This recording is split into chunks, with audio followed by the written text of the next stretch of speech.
Hi everybody, good morning. This is Jean here, Jean Truelove from Truelove Quilts for You. I am back at my sewing machine trying to finish up my quilt, my hexagonal quilt as you go quilt. If you're new here, I've been making a quilt as you go, a queen size quilt top that is a one block that is finished completely. You can see my playlist, how I made this, where I got my template from Martelli. Somebody asked me, am I getting paid by Martelli? I'm not sponsored by anyone. There are a few descriptions, or a few links actually, on my home page. I think that's what it is, or something. I don't know. The products that I really like to use in my sewing room. But I'm not sponsored by them at all. I just like them very much. Just a few things.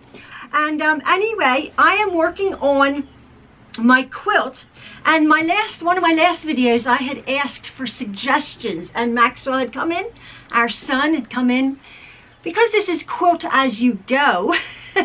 And as it went, the quilt top, queen size mattress, from side to side mattress top is finished.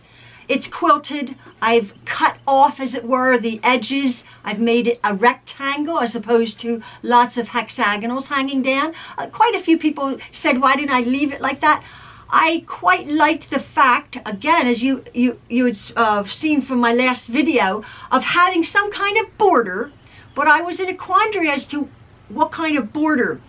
And we have been, my husband Ian and I have been back and forth on the border that I have chosen, and it's the original one. And the reason which is a ruffled border, not incredibly ruffled, but a ruffled skirt, as it were, because I had gotten a lot of suggestions.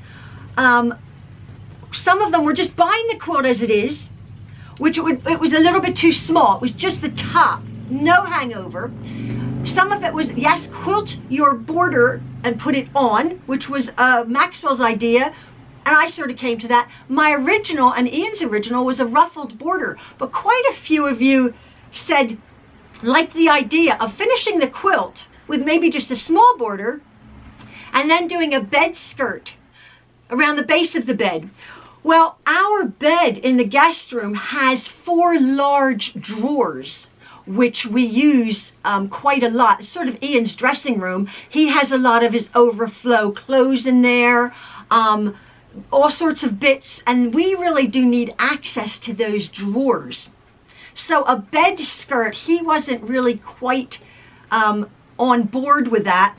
So he just said, let's just stick to our original, make a ruffled bed skirt onto the quilt, and make it a bedspread as such, with no bed skirt, no dust ruffle. That's what they're called in America here, a dust ruffle.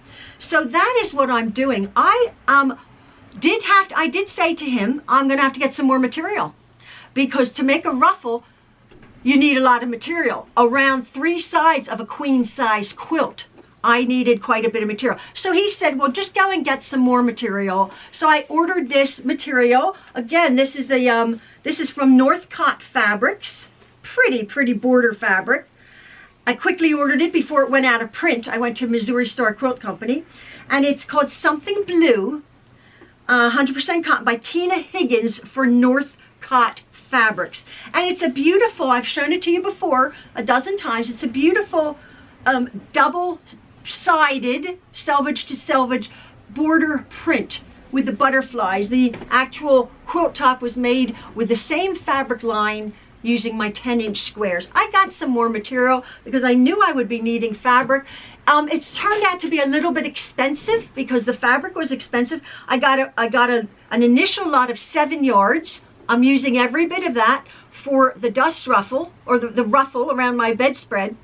And I got some more for the underside, which I still have yet to figure out. That'll probably be in a future video of how I'm actually going to finish both sides. Right now I'm concentrating on the top, making a bedspread, but then I'm going to be making it reversible. So I will be doing an under, maybe just like a boxed thing to enclose that seam, but that, again, that's to come. It will be reversible. However, it will not have a quilted border. It's going to look like a bedspread, a ruffled bedspread with a quilted top. That's what I liked in the first place, but I didn't have enough fabric. But Ian said, I like that idea. It will give the illusion of the dust ruffle on the bottom of the, around the base of the bed, but a little bit more practical. So that's what I'm doing. What I have done is, this was my new bit of fabric. I just measured absolutely in the middle of this, from selvage to selvage. I snipped it and I ripped it. I ripped the whole length of this one.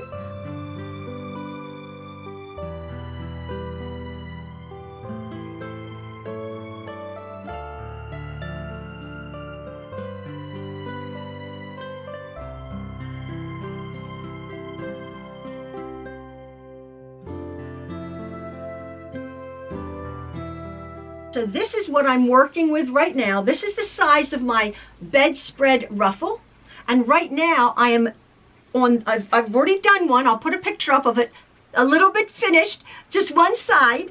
I'm just now doing the hem. Again, I'm just on the selvage edge here, on the selvage edge. I'm just turning that just around, so it, getting rid of the white selvage, and then machine stitching a small narrow hem around the blue border here. So that's what I'm doing now. I'm going to be working on this. That's all I'm doing is attaching the I guess like 22 inches. It's quite a nice deep drop, but we can still access the drawers with a little bit of puffing it up, but not, it's not going down to the floor. It is like a bedspread. So that's what I'm doing right now. I'll just put a picture up of how far I've gotten, just a little sneak preview here. And also, you're going to be wondering what in the world this is. Real quick, rickrack, green rickrack. Somehow I'm going to fix that into my project. But that's, again, that's to come. I'm working on this. We have been busy. We've had some company. It's been awesome. It's been lovely. And we went away, as you know.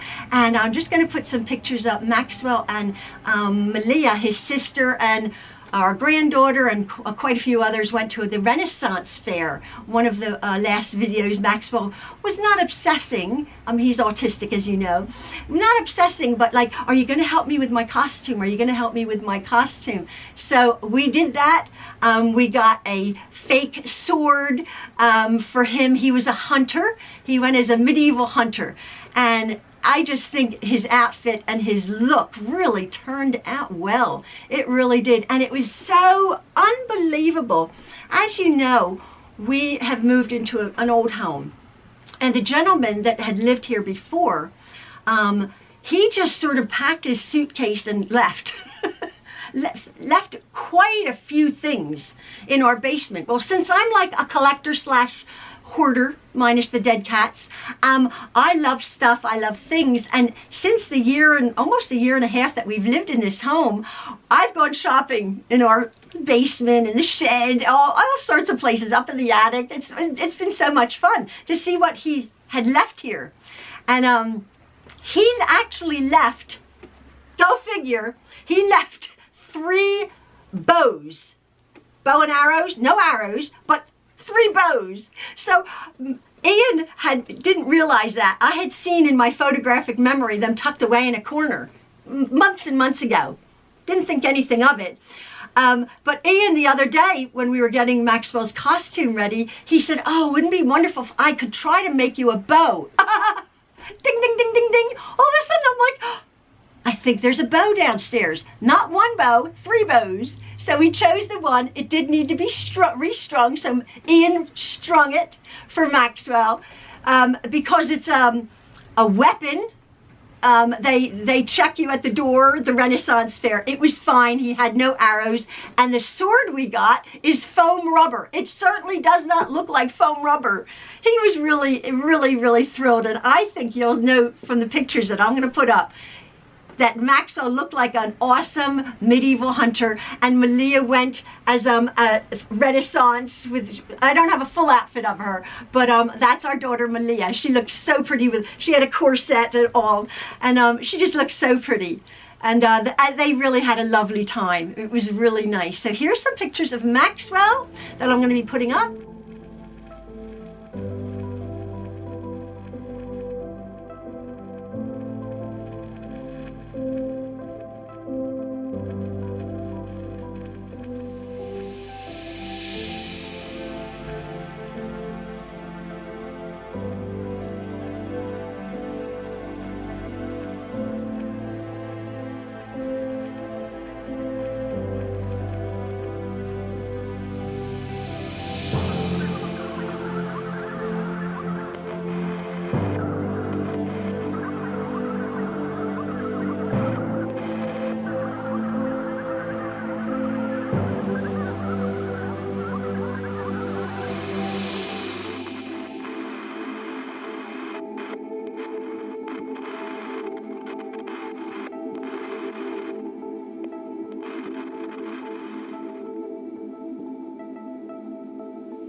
And thank you so very much, everybody, for following along the progress of my quilted bedspread.